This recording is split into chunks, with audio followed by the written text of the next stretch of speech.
जी नाज़रीन, हेडलाइंस हमारी breaking news तमाम शेयर कंदासीं। वज़ीर आज़म सां सिंध सां वास्तो रखंदड़ क़ौमी ऐं सूबाई असेंबली मेंबरनि मुलाक़ात कई आहे। मुलाक़ात में डॉक्टर फ़हमीदा मिर्ज़ा, गौस बख्श महर ऐं अली गोहर महर शामिल हुआ।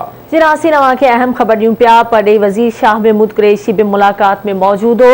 मुलाक़ात में सिंध जी सियासी सूरतहाल, वफ़ाक़ी हुकूमत तरफ़ां सिंध में जारी तरक़ियाती मंसूबनि बजट ते ॻाल्हाए वियो। इन हवाले सां तफ़सील मालूम कंदासीं। इस्लामाबाद मां आवाज़ जो ब्यूरो चीफ कुर्बान बलोच असां लाइन ते मौजूद आहे। कुर्बान, वधीक कहिड़ा तफ़सीलात मुलाक़ात जे हवाले सां आगाह कजो।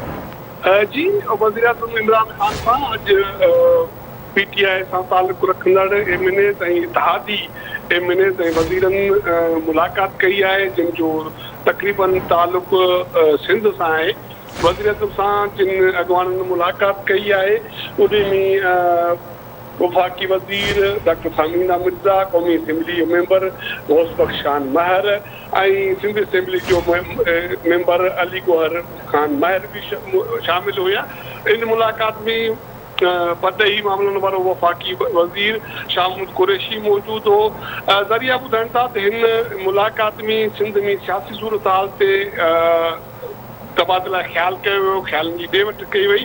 ख़ासि करे अॼु जेका सिंध असेंबली में सूरत हाल पैदा थी, जिते अपोजिशन लीडर खे हलीम आदिल शेख खे तक़रीर न करण न ॾिनी वई ऐं उन सां गॾोगॾु लगातार सिंध में जेका मुखालिफ़ धुर ख़िलाफ़ पुलिस कार्रवायूं आहिनि उन ते गौर कयो वियो। उन सां गॾोगॾु सिंध में जेका पीटीआई जी तरफ़ां वफ़ाक़ी बजट में तरक़ियाती मनसूबनि लाइ रक़म रखी वई, उनजो जाइज़ो वरितो वियो ऐं मुस्तक़बिल जे हवाले सां जेके मामला आहिनि उन्हनि ते उन बाबति अहम फ़ैसिला कया विया।